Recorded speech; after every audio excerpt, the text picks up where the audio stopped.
उपस्थित हुई हूँ। अगर मुझसे कोई त्रुटि हो, मैं पहली बार मंच पे खड़ी हुई हूँ, अगर मुझसे कोई त्रुटि होती है तो उसके लिए मैं क्षमा चाहूँगी। और यहाँ के संचालक महोदय को मेरा बहुत बहुत साधुवाद कि उन्होंने मुझे बोलने का अवसर दिया।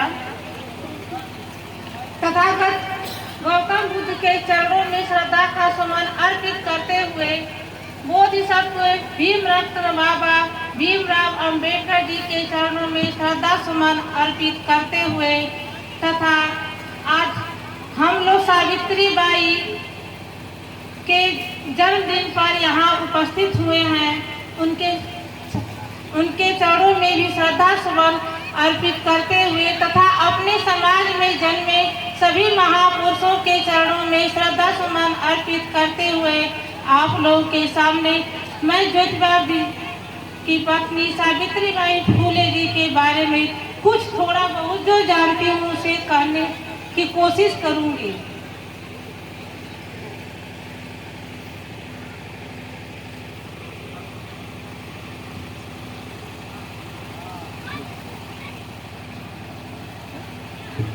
क्रांतिकारी माता सावित्री बाई फूले जी का जन्म 3 जनवरी 1831 में हुआ था तथा उनकी जब वो केवल 9 वर्ष की थी तभी उनकी शादी हो गई थी।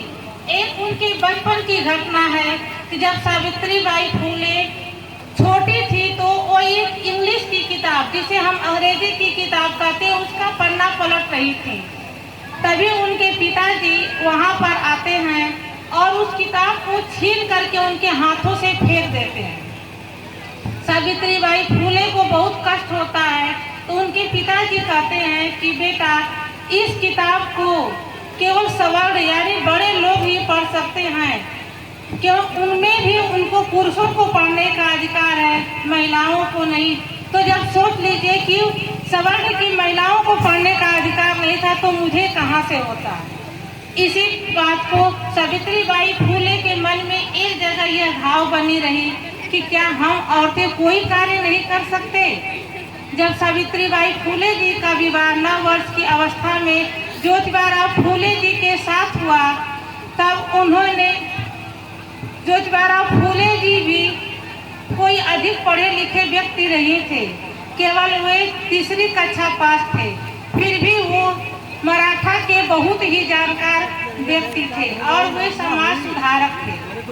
जब सावित्री बाई फूले जी को जब ज्योतिबा फूले जी ने पढ़ाना शुरू किया तो पहली शिक्षिका के रूप में सावित्री बाई फूले जी को उन्होंने तैयार किया।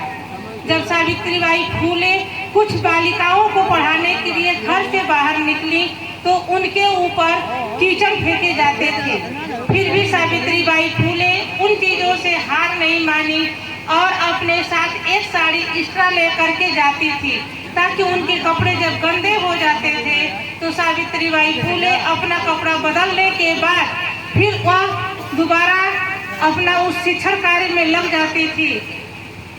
सावित्री बाई फूले की इस योगदान से ही आज के सामने जो ये मंजू बौद्ध बोल रही हैं, अगर वो सावित्री बाई फूले न होती तो आज ये मंजू बौद्ध एक शिक्षिका न होती।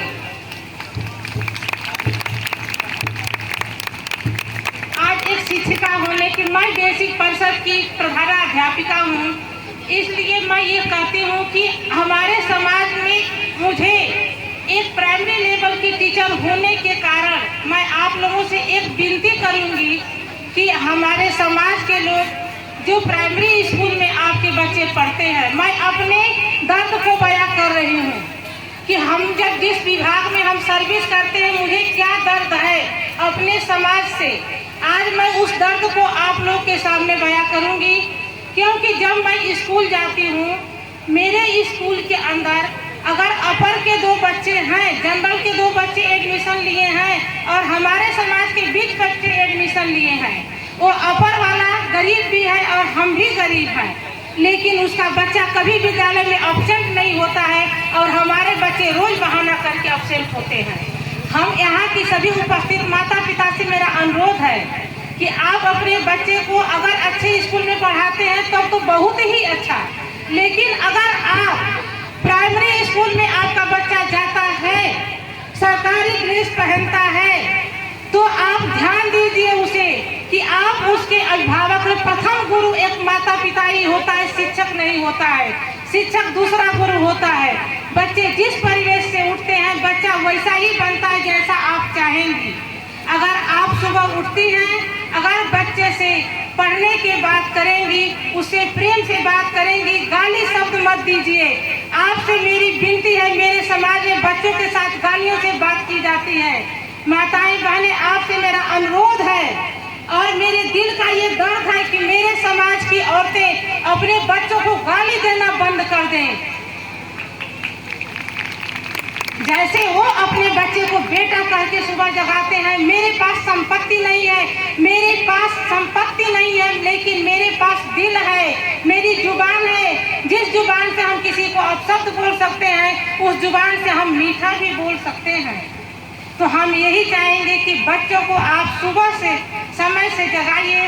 अगर सावित्रीबाई फुले जी को याद करती हैं या हमारे बाबा साहब अम्बेडकर को आप मानती हैं या हमारे समाज में जन्मे किसी महापुरुष को आप नमन करती हैं, तो आप सुबह अपने बच्चों के साथ प्रेम से व्यवहार कीजिए, उनको प्रेम से जगाइए, उनके साथ सुबह शाम आप बैठिए। 1 घंटे 2 घंटे बच्चों के साथ समय दीजिए। तभी आप आज का जो दिन आपने रखा है सावित्रीबाई फुले के उपलक्ष्य में, तभी मैं मानूंगी कि आप लोगों ने जो कार्य आज जो शपथ लेने के लिए आप लोग यहाँ इकट्ठा हुए हैं, तो आपको ये शपथ लेना पड़ेगा कि सबसे पहले अपने बच्चों के साथ अपशब्दों का हम प्रयोग नहीं करेंगे। यह मेरा सबसे बड़ा प्रण होना चाहिए कि हम अपने बच्चों के साथ अपशब्द नहीं बोलेंगे। उसे बेटा कह करके जगाएंगे, बेटी कह करके जगाएंगे। रे शब्द का प्रयोग तो आप लोग छोड़ दीजिए। ये बहुत बड़ा कष्ट है कि हमारे समाज में बच्चों को अपमानजनक शब्दों से बुलाया जाता है। फलनवा का बेटा, ढकनवा का बेटा कह के बुलाया जाता है।